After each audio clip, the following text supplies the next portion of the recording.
یعنی اس لشکر میں ہے، اس لشکر میں ہے جو حسین کا لشکر ہے۔ اس کے مقابلے پر نعرے سن رہے ہیں نا آپ، یزیدیت کے نعرے سن رہے ہیں نا آپ، یزیدیت کو سر اٹھاتے دیکھ رہے ہیں نا آپ، ساری چیزیں آپ کے سامنے ہیں کہ نہیں ہے؟ بس اس کا مطلب یہ اعلان وہاں سے ہو رہا ہے کہ اگر یہ کربلا میں ہوتے تو یزید کے لشکر میں ہوتے، نواسے رسول پہ حملہ کرنے والے میں ہوتے۔ یہ فکر کا انتقام ہے، فکر کا، جہاں جہاں وہ فکر ہوگی حسین کا بیٹا انتقام لے گا، اس یزیدیت کو نہیں چھوڑے گا۔ لیکن بس حوصلوں کی بات ہے، اور آج کی مجلس کا آخری پیغام یہ ہے، خبردار ایک لمحے کے لیے بھی کبھی ظلم کے لیے اپنے دل میں محبت پیدا نہیں ہونے دینا۔ ایک لمحے کا ظلم 70 سال کی عبادتوں کو کھا جاتا ہے۔ کسی ظالم کے لیے اپنے دل میں جگہ، چاہے کوئی بھی اچھا نہ ہو گھر بیٹھ جاؤ، لیکن ظلم کا ساتھ نہیں دینا ہے، ظالم کا ساتھ نہ دو۔ جو معاشرے میں لوگوں کے حقوق کو کھا رہے ہوں، ختم کر رہے ہوں، بھوک بو رہے ہیں، بھوک۔ ان کے اپنی مراد دیکھیں، ان کی اپنی زندگیاں دیکھیں، یہ اپنی تنخواہیں چھوڑنے کو تیار ہیں، یہ اپنے الاؤنسز چھوڑنے کو تیار ہیں، یہ اپنے کوٹھیاں بنگلے چھوڑنے کو تیار ہیں، جو تمہیں تقوی کا درس دے رہے ہیں، جو تمہیں صبر و تحمل کی تلقین کے ان کے پاس ہے۔ ان کے لیے محبت دل میں نہ رکھنا، ان کے لیے محبت رکھنا ایسے ہی ہے جیسے خود ظلم کرنا۔ کہتے ہیں نا کہ لعن اللہ امتن قتلت کا، لعن اللہ امتن ظلمت کا، لعن اللہ امتن رضیت بذالک، سمعت بذالک ورضیت بہ۔ جس نے، جو راضی بھی رہے گا نا ان کے ظلم پر، وہ بھی، اس پر بھی لعنت ہے اللہ کی۔ جو ان پر راضی ہوگا ظالموں پر، ان پر راضی ہونے والا بھی اللہ کی لعن، اللہ کی لعنت ہے ان کے اوپر۔ ساتھ نہیں دیا، راضی رہے، دل میں ظالم کی محبت ہے۔ دل میں ظالم کی محبت کیسے؟ کربلا میں کیا ہوا؟ 72 تھے نا، سب شہید ہو گئے، لیکن کیسے کیسے تھے؟ کبھی غور کیا آپ نے؟ آج بھی ایسا ہی زمانہ ہے، ایسا ہی زمانہ ہے آج۔ ایک آدمی نکلتا ہے اور ساری رات سوچ کے نکلتا ہے، میں کیسے چلا جاؤں، مار دیا جاؤں گا، سامنے باہر سارا لشکر ہے، فوج ہے، یہ ہے سب ان کا، میں اکیلا کیا کروں گا؟ یہ ہیں کتنے، 70-72 آدمی۔ لیکن کتنا حوصلہ چاہیے اس کے لیے؟ ظالم اور عادل، ایک طرف ہے عادل امام، ایک طرف ہے ظالم، ظالموں کا پیشوا، کتنا حوصلہ چاہیے جان دینے کے لیے؟ لیکن ایک چیز کا ایک بات اس کو سمجھ میں آ گئی کہ مرنا تو ہے۔ اگر میں آج نہیں بھی جاتا حسین کی طرف، کتنے دن زندہ رہوں گا؟ مر جاؤں، اور کیا معلوم یہ بھی سوچ رہا ہو، کیونکہ کیا معلوم صبح ہی قتل ہو جاؤں، حسین کا کوئی سپاہی مجھے مار دے، ہے نا؟ مرنا تو ہے، یہ سوچتا ہے کون؟ بہادر آدمی، دلیر آدمی، دلیر تھا نا، کہ مرنا تو ہے، اور کیا معلوم صبح ہی مار دیا جاؤں۔ لیکن پھر اس کے بعد کیا ہوگا؟ موت تو آنی، بچ بھی گیا پھر کتنے دن زندہ رہوں گا؟ مر جاؤں گا، لیکن پھر اس کے بعد کیا ہوگا؟ وہ سوچتا ہے آگے تاریخ کا، جو ہمارے لوگ نہیں سوچتے، جو بیٹھے ہیں اوپر، یہ نہیں سوچتے کہ تاریخ میں ان کا نام کس طرح سے لیا جائے گا اور کس طرح لکھا جائے گا۔ مرنا تو ہے، پھر کیا ہوگا اس کے بعد؟ بس یہ جب اس کی سمجھ میں آ گیا تو سمجھ گیا کہ عزت اور ذلت کا فرق کیا ہے۔ مارا جاؤں گا، لاشا پڑا رہے گا، دفنانے والا کوئی نہیں ہوگا، لیکن اللہ جو عزت دے گا وہ قیامت تک کی عزت کوئی مجھ سے چھین نہیں سکتا۔ مرنا تو تھا، مر گئے، باقی بھی مر گئے، ان کا کوئی نام جانتا ہے؟ لشکر میں ہزاروں مر گئے، کون نام جانتا ہے؟ کچھ نہیں۔ حر بھی ایسے ہی تھے، حر جیسے نامعلوم کتنے مر گئے یزید کے لشکر میں، اس سے پہلے بھی اس کے بعد بھی، لیکن حر جانتا تھا زندہ رہنے کا راستہ کون سا ہے۔ اگر حسین کے ساتھ مار دیا جاؤں گا تو نہ حسین کا نام ختم ہوگا نہ میرا نام ختم ہوگا۔ جب تک حسین کا نام رہے گا حر کا نام بھی۔ بس جب یہ طے کیا تو پھر لشکر سے نکلا، پھر اس کا بھائی بھی نکل آیا، پھر اس کا غلام بھی نکل آیا، سب نکل آیا، چھوٹا سا گروہ نکلا رات کی تاریکی میں کہ بھائی سے بھی کہا کہ دیکھ رہے تو مرنا تو ہے، پھر کیا ہوگا بعد میں؟ کیا جواب دیں گے؟ نواسے رسول کے خون میں ہاتھ رنگنے کے بعد بے شک حر نہ بھی مارتا، دوسرے نے مارا، لشکر تو وہی ہے نا، لشکر تو یزید کا تھا، لشکر تو میرے ساتھ کا تھا، پھر کیا شمار ہوگا میرا؟ کہاں میرا شمار ہوگا؟ لہذا واپس حسین کے خیمے کی طرف، اور حسین بھی انتظار کر رہے ہیں کہ آنے والا ہے کوئی. حسین کے انصار بھی حیرت سے دیکھ رہے کہ یہ مولا منتظر ہیں کسی کے، کوئی آنے والا ہے. کچھ دیر میں جب سائے، رات کی تاریکی ہے نا، سائے نمودار ہوئے نا ادھر سے اس طرف سے آتے ہوئے، تو تیار ہوئے کہ شاید کوئی شبخون مارنے آ رہا ہے. جناب عباس اور دیگر انصار تیار ہو گئے حملے کے لیے کہ یہ شبخون مارنے کوئی آ رہا ہے. کرو، روک دیا. حسین نہیں، ٹھہرو، سنو تو صحیح کیا کہہ رہا ہے، اس کی آواز تو سنو. کیونکہ حر نے بھی دیکھ لیا تھا نا کہ ادھر سے بھی ایک دستہ بڑھنے کے تیاری کر رہا ہے میری طرف. تو چلا کر اس نے کہا تھا کہ فرزند رسول، فرزند بوتراب، جناب عباس کو خطاب کیا تھا اس نے، فرزند بوتراب، جنگ کے ارادے سے نہیں آ رہا ہوں، دیکھیں میرے ہاتھ بندھے ہوئے، لڑنے کے لیے نہیں آ رہا، معافی مانگنے کے لیے آ رہا ہوں، مجھے میرے مولا کے قدموں تک پہنچا دیجئے. عباس کو تو بتا چکے تھے حسین، حر آ رہا ہے، جاؤ استقبال کرو. حر آگے بڑھے، عباس آگے بڑھے، گھوڑے سے اتر آیا نیچے احترام میں. علی کا بیٹا ہے، دو زانوں بیٹھ گیا. عباس علی کا بیٹا ہے، دو زانوں بیٹھ گیا. ہاتھ جوڑ لیے عباس کے آگے. عباس نے ہاتھ کھولنا چاہے، حر کیا کہا نہیں، آقا زادے میرے ہاتھ بندھے رہنے دیجئے. ملزم، مجرم اس طرح سے نہیں جاتے عدالت میں، میں اپنے آقا کی بارگاہ میں جا رہا ہوں، مجھے اسی طرح جانے دیجئے. اور جناب عباس فرماتے میرے مولا نے نہیں تو بھیجا ہے مجھے تیرے استقبال کے لیے. زانوں کے بل چلتا ہوا حسین کی بارگاہ میں پہنچا تھا حر، اور اپنا سر پٹخ دیا تھا. جانتے ہیں کیوں معافی ہوئی؟ کیونکہ ابھی تک اس کا ہاتھ کسی بے گناہ کے خون سے رنگین نہیں ہوا.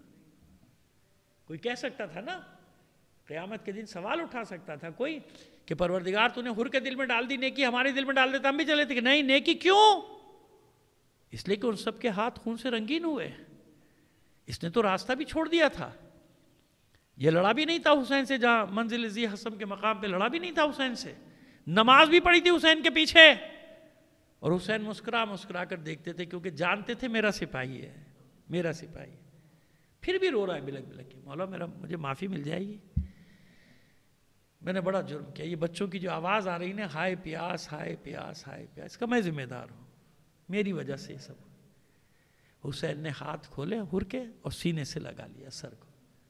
حر جا، میں نے معاف کیا، میرے اللہ نے بھی معاف کیا. غلطی ہوئی نا، معصوم نہیں تھا نا، غیر معصوم تھا. غلطی مان لی، میری غلطی تھی، مجھے نہیں معلوم تھا نوبت یہاں تک پہنچے گی. میں نہیں جانتا تھا کہ جنگ ہوگی، میں تو یہ سمجھتا تھا کہ کون لڑے گا فرزند رسول سے، ابھی ان کا معاملہ کچھ طے ہوگا، آپ ادھر ہو ادھر، میں اپنے سرحد پہ چلا جاؤں گا جہاں مجھے جانا ہے، محاذ کے اوپر. معاف کر دیا حر کو. صبح ہوئی، جنگ کا آغاز ہوا، سب گئے باری باری. کہیں بیٹے کا ذکر ہے، کہیں بیٹے کا ذکر نہیں ہے. اس لیے بتا رہا ہوں کہ بعض جگہوں پہ بیٹے کا ذکر نہیں ہے، بعض جگہ پہ بیٹے کا ذکر ہے. لیکن جہاں ذکر ہے وہاں یوں لکھا گیا ہے کہ جب بیٹا زخمی ہو کر گرا تھا نا اور آواز دی تھی بابا میری خبر لے، تو یہ وہ موقع تھا جب حر سے برداشت نہیں ہوا تھا. جوان بیٹا آنکھوں کے سامنے دم توڑے، کس سے برداشت ہو سکتا ہے؟ تو یہ چلاتا ہوا دوڑا تھا، میرے لال میں آ رہا ہوں، میرے بیٹے میں آ رہا ہوں. تو حسین نے آواز دے کر عباس کو، ابن اوسجا کو، علی اکبر کو آواز دے کر کہا تھا کہ دوڑو، پکڑ لو اس کو، روک لو.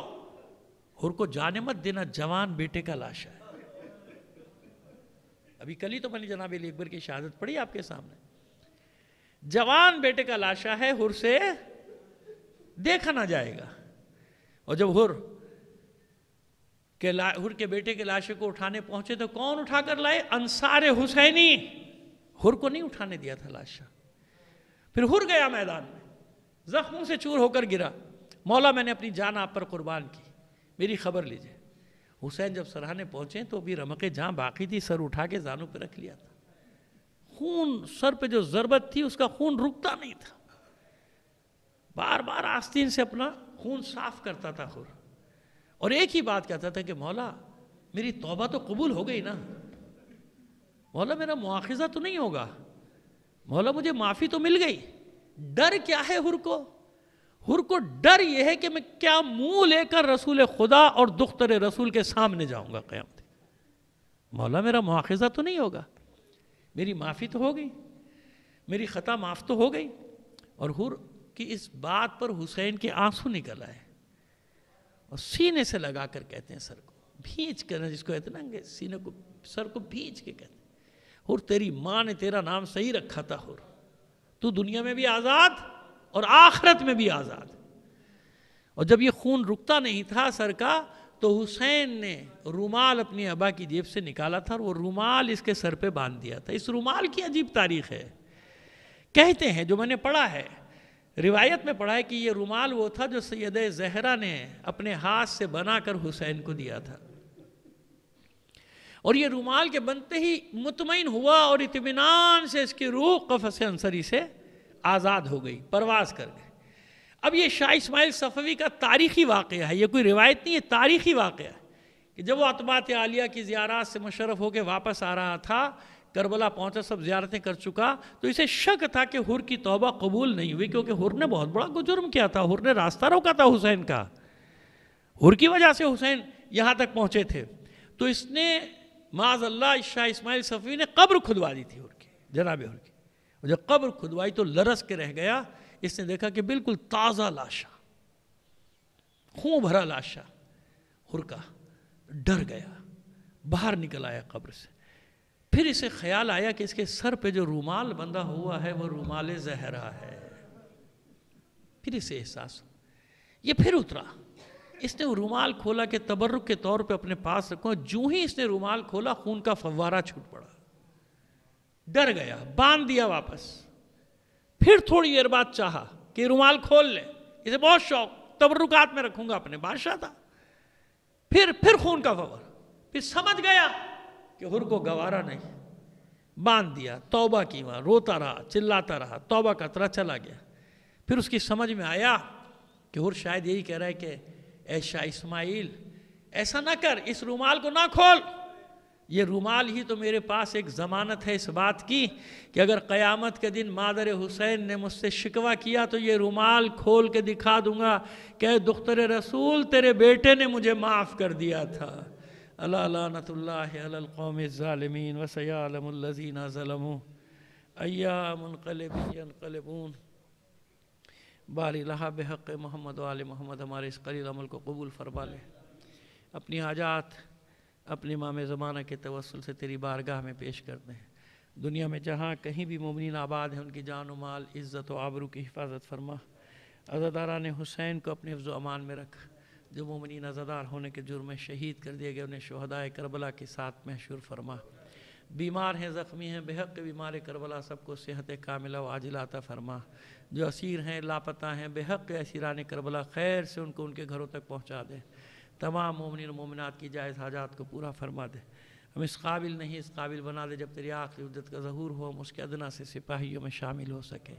تعجیل فرما، ظہور امام زمانہ میں آپ سے درخواست کریں گے شہید سبط جعفر زیدی شاعر اہل بیت عباس حیدر زیدی اپنے تمام مرحوم مومنین و مومنات، علماء کرام اور راج الزام اور شہدائے ملت جعفریہ کی اصحال ثواب کے لیے ایک سورہ فاتحہ پڑھ کر بخش دیجیے۔